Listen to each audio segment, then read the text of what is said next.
Right. Congress నాయకులు శ్రీనివాస్ గారితో మాట్లాడదాం. శ్రీనివాసరావు గారు, మొత్తానికి బీజేపీ అండ్ బీఆర్ఎస్ నాయకులు మాట్లాడింది మీరు విన్నారు. సో బీజేపీ ఏమంటుందంటే ఈ సవాళ్లు ప్రతి సవాళ్ల విషయంలో రెండు పార్టీలు కూడా రసవత్తరమైనటువంటి డ్రామాకు తెరలేపారు, అద్భుతంగా పండించారు నాటకాన్ని అని చెప్తా ఉన్నారు. అయితే ఏదైతే 2,000 కోట్ల అవినీతి జరిగింది గురుకులాల్లో అనే దాని గురించి మాట్లాడుతూ ఉంటే, దానిపైన పోరాడుతూ ఉంటే, దాన్ని ప్రశ్నిస్తూ ఉంటే, ఆర్ఎస్ ప్రవీణ్ భార్యని ఇబ్బంది పెడుతూ ఆవిడ్ని మార్కెటింగ్ శాఖ నుంచి కోఆపరేటింగ్ హౌసింగ్ ఫెడరేషన్కి ఎట్లాంటి ప్రాధాన్యత లేనటువంటి శాఖకు ఆవిడ్ని ట్రాన్స్ఫర్ చేయడము, ఇది రాజకీయ ఎత్తుగడ కదా, దీన్ని ప్రశ్నిస్తే మీరు ఈ రకమైనటువంటి ఇబ్బందులు పెడతారా అనేసి బీఆర్ఎస్ నాయకులు అడుగుతా ఉన్నారు. అండ్ ఇంకొక విషయం మీరు చెప్పాల్సింది ఏంటంటే, నిన్న కేబినెట్ మీటింగ్లో జూపల్లి చేసినటువంటి సవాల్పై సీఎం ఫైర్ అయ్యారు. మరి సవాల్ చేసినప్పుడు ఎందుకు వెళ్ళలేకపోయావు అని ఆయన గట్టిగానే ఘాటుగానే అడిగారు అనేటువంటిది అక్కడ ఇక్కడ వినపడుతున్నటువంటి వార్త. సో అది ఎంతవరకు నిజము? నిజంగా అంటే కేటీఆర్, హరీష్ రావు వచ్చేంత వరకు మంత్రులు వెళ్ళారు కదా, వాళ్ళు వెయిట్ చేయాల్సింది కదా అని సీఎం ఏమైనా క్లాస్ పీకారా? ఏం జరిగింది చెప్పండి. మీకు మాతో పాటు ప్యానెల్లో ఉన్న పెద్దలకు, అదేవిధంగా రాజ్ టీవీ వీక్షకులకు అందరూ కూడా శుభ సాయంత్రం. ఇప్పుడు మీరు అడిగిన ప్రశ్న, క్యాబినెట్లో ఏం జరిగింది, ముఖ్యమంత్రి గారు ఎవరి మీద ఏమన్నారు, అది ఇన్ కెమెరా జరిగినటువంటి మీటింగ్.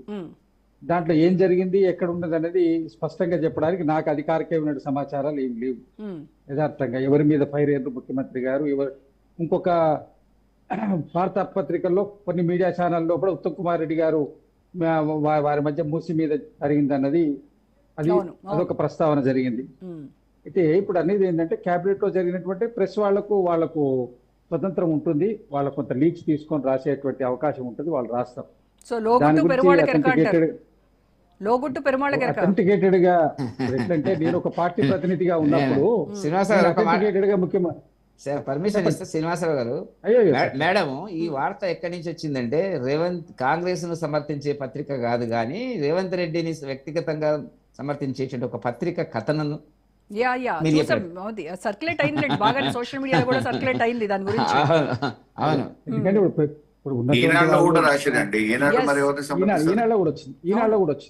కూడా వచ్చింది వాస్తవం.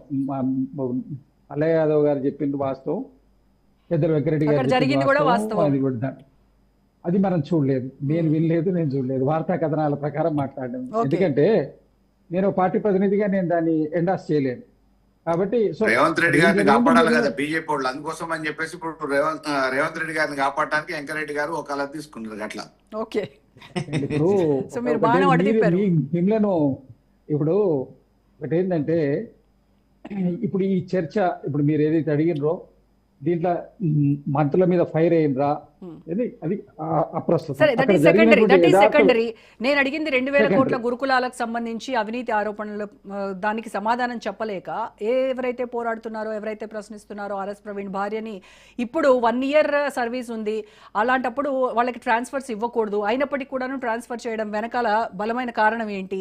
తర్వాత 8,21,000 కోట్ల అప్పుల్లో తప్పుడు లెక్కలు చూపిస్తూ బీఆర్ఎస్ ప్రభుత్వాన్ని బ్లేమ్ చేసేటువంటి పనిని పెట్టుకుంది కాంగ్రెస్ ప్రభుత్వం అని చెప్పేసి మీ మీద ఉన్నటువంటి ప్రధాన ఆరోపణ. అది దానిపైన మాట్లాడండి. 3 సంవత్సరాల ఇప్పుడు ఇంచుమించుగా 31 నెలల కాలం అయిపోయిన తర్వాత ఇప్పుడు బీఆర్ఎస్ ప్రభుత్వం బీఆర్ఎస్ చేసిన అప్పుల మీద మేము పెద్దగా ప్రచారం చేసి దాని అభాండం వేసినంత మాత్రాన ఇమీడియట్ గా వచ్చేటువంటి నెట్ ప్రాఫిట్ అనేది కాంగ్రెస్ పార్టీ ప్రభుత్వానికి ఏమీ లేదు. వాళ్ళు మాట్లాడుతున్నటువంటి దానికి కౌంటర్ ఇచ్చడంలో భాగంగా వచ్చినటువంటి అంశాలు ఇవన్నీ. ఇప్పుడు మీరు అడిగినరు ఆర్ఎస్ ప్రవీణ్ కుమార్ గారి యొక్క సతీమణిని లూప్ లైన్ లో ఉన్నటువంటి దానికి వేసిండని. మరి శ్రీధర్ బాబు గారి మిసెస్ ను వారిని లూప్ లైన్ లో ఉంచిండండి, 7-8 సంవత్సరాలన్నీ లూప్ లైన్ లోనే ఉంచిండు. మరి ఆమెను అంటే దానికి ఇది చర్య అని అంటలేదు. అధికారికంగా యంత్రాంగం ఎవరిని ఎక్కడ పెట్టాలన్నది ఆ ఉన్నటువంటి అధికారంలో ఉన్నటువంటి వాళ్ళ యొక్క సౌలభ్యంగా వాళ్ళు పెట్టుకుంటారు. దాన్ని రాజకీయ కోణంతో పొడిపెట్టి రాజకీయ నాయకుడు కాబట్టి ఈ విధంగా చేస్తుందని చెప్పుకోవడం, సరే ప్రతిపక్షంలో ఉన్నారు కాబట్టి వాళ్ళు అనుకుంటారు, చెప్తారు. అంత మాత్రాన దానికి సరి అయినటువంటి సహేతుకమైనటువంటి కారణాలు ఏముండదు, ఎంత హేతుబద్ధమైనటువంటి ఆరోపణలు కావు. అది కేవలం నిరాధారాల మీద అనేక మంది ఉద్యోగస్తులను సర్వీస్ లో కొంతకాలం లైమ్ లైట్ లో ఉన్నటువంటి వాటిలో ఉంచుతారు, కొంతకాలము లూప్ లైన్ లో ఉంచుతారు. ఎల్లవేళలా మంచి దీంట్లో ఉంచడం సాధ్యం కాదు. కానీ దాన్ని అంటే ప్రతిదీ రాజకీయం చేయడం అనేది